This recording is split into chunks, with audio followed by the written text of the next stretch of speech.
Firman Tuhan Harian.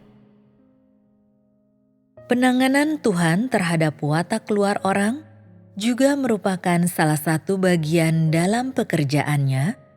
Misalnya, penanganan sifat kemanusiaan orang yang tidak wajar secara lahiriah atau gaya hidup dan kebiasaan mereka, cara-cara dan adat istiadat mereka, serta penerapan mereka secara lahiriah dan gairah mereka.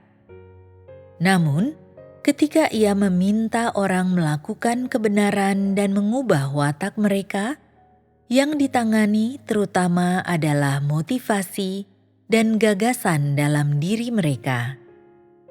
Hanya menangani watak luarmu tidaklah sulit. Hal itu seperti memintamu untuk tidak menyantap makanan yang kau sukai, dan itu mudah. Namun, hal yang berkaitan dengan gagasan dalam dirimu itu tidak mudah dilepaskan. Engkau sendiri harus memberontak terhadap dagingmu, membayar harga, dan menderita di hadapan Tuhan. Ini terutama berlaku juga pada motivasi orang. Dari sejak percaya kepada Tuhan sampai saat ini, orang telah menyimpan banyak motivasi yang tidak benar.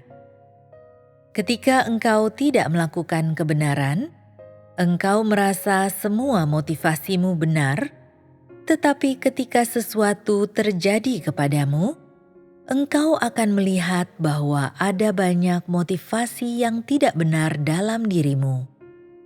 Oleh karena itu, ketika Tuhan menyempurnakan orang, Ia membuat mereka menyadari bahwa ada banyak gagasan dalam diri mereka yang menghalangi pengenalan mereka akan Tuhan.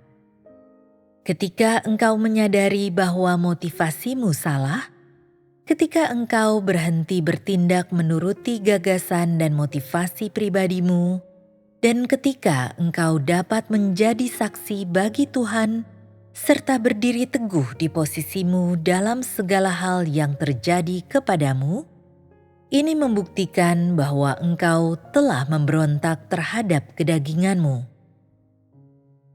Ketika engkau memberontak terhadap daging, akan ada pertempuran dalam dirimu yang tidak terelakkan. Iblis akan mencoba dan membuat engkau mengikutinya, akan mencoba dan membuat engkau mengikuti gagasan daging dan memelihara ketertarikan daging. Tetapi perkataan Tuhan akan mencerahkan dan menerangimu dari dalam, dan pada saat ini tergantung dirimu apakah mengikut Tuhan atau mengikut iblis. Tuhan meminta orang untuk melakukan kebenaran, terutama untuk menangani hal-hal dalam diri mereka, untuk menangani pikiran dan gagasan mereka yang tidak berkenan di hati Tuhan. Roh Kudus menjamah hati orang dan melakukan pekerjaannya dalam diri mereka, jadi ada pertempuran di balik semua hal yang terjadi. Setiap kali orang melakukan kebenaran atau menerapkan kasih Tuhan, terjadi pertempuran besar. Walaupun daging mereka tampak baik-baik saja, sebenarnya di lubuk hati mereka, pertempuran hidup dan mati akan terus terjadi. Dan hanya setelah pertempuran dahsyat ini, setelah perenungan dalam waktu yang sangat banyak, barulah kemenangan atau kekalahan dapat diputuskan. Orang tidak tahu entah harus tertawa atau menangis. Karena banyak motivasi yang salah dalam diri orang, atau karena banyak pekerjaan Tuhan yang berseberangan dengan gagasan mereka, tatkala orang melakukan kebenaran, pertempuran dahsyat pun berkobar di balik layar. Setelah melakukan kebenaran ini, di balik layar orang akan meneteskan begitu banyak air mata kesedihan, sebelum pada akhirnya memutuskan untuk memuaskan hati Tuhan. Karena pertempuran inilah orang menanggung penderitaan dan pemurnian. Inilah penderitaan yang sejati. Ketika pertempuran terjadi dalam dirimu, jika engkau sungguh-sungguh berdiri di pihak Tuhan, engkau akan dapat memuaskan hati Tuhan. Menderita selama melakukan kebenaran tidak terelakkan. Apabila ketika mereka melakukan kebenaran, semua hal dalam diri mereka benar, mereka tidak perlu disempurnakan oleh Tuhan. Tidak akan ada pertempuran dan mereka tidak akan menderita. Karena ada banyak hal dalam diri orang yang membuatnya tidak sesuai untuk dipakai Tuhan, dan daging memiliki banyak watak pemberontak, orang harus belajar dengan lebih bersungguh-sungguh bagaimana memberontak terhadap kedagingan. Inilah yang Tuhan sebut penderitaan yang Ia minta untuk dijalani manusia bersamanya. Ketika engkau menghadapi kesulitan, bergegaslah berdoa kepada Tuhan. Ya Tuhan, aku ingin memuaskan-Mu. Aku ingin menanggung kesusahan ini sampai akhir untuk memuaskan hati-Mu. Dan betapapun besarnya rintangan yang aku hadapi, aku harus tetap memuaskan-Mu. Sekalipun aku harus menyerahkan seluruh hidupku, aku harus tetap memuaskan-Mu. Dengan tekad ini, tatkala berdoa seperti ini, engkau akan dapat berdiri teguh dalam kesaksian-Mu.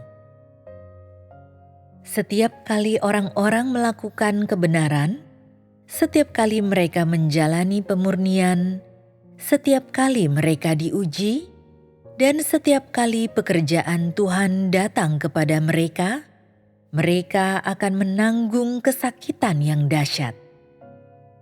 Semua ini adalah ujian untuk mereka. Jadi, di dalam diri mereka semua terjadi pertempuran. Inilah harga sebenarnya yang harus mereka bayar. Lebih banyak membaca firman Tuhan dan menyibukkan diri memang ada nilainya. Hal itu harus dilakukan orang, itu tugas mereka dan tanggung jawab yang harus mereka penuhi. Namun, orang harus mengesampingkan hal-hal yang perlu dikesampingkan dalam diri mereka. Jika engkau tidak melakukannya, sebesar apapun penderitaan lahiriahmu dan sebesar apapun kesibukanmu, semuanya akan sia-sia. Artinya, hanya perubahan dalam dirimu yang dapat menentukan apakah kesusahan lahiriahmu berharga. Ketika watak batiniahmu telah berubah dan engkau telah melakukan kebenaran, semua penderitaan lahiriahmu akan berkenan di hadapan Tuhan.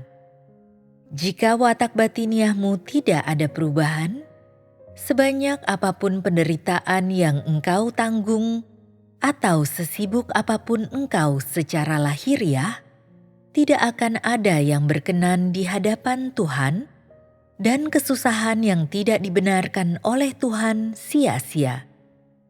Dengan demikian, berarti atau tidaknya harga yang telah engkau bayar ditentukan oleh apakah ada perubahan dalam dirimu atau tidak, dan ditentukan oleh apakah engkau melakukan kebenaran dan memberontak terhadap motivasi dan gagasanmu sendiri untuk mendapatkan kepuasan kehendak Tuhan, pengenalan akan Tuhan, dan kesetiaan kepada Tuhan atau tidak. Sesibuk apapun engkau, jika engkau tidak pernah memberontak terhadap motivasimu sendiri, hanya mengupayakan kegiatan dan semangat lahiriah, dan tidak pernah memperhatikan hidupmu, kesusahanmu itu akan sia-sia. Jika dalam lingkungan tertentu ada sesuatu yang ingin engkau katakan, tetapi di dalam dirimu engkau merasa tidak baik mengatakannya, karena itu tidak berguna untuk saudara-saudarimu dan mungkin akan menyakiti mereka, engkau tidak perlu mengatakannya. Engkau lebih memilih untuk merasa sakit di dalam dirimu karena perkataan ini tidak dapat memuaskan kehendak Tuhan.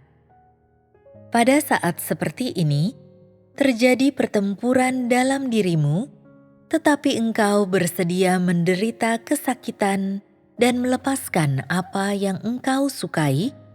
Engkau bersedia menanggung kesusahan ini demi untuk memuaskan hati Tuhan.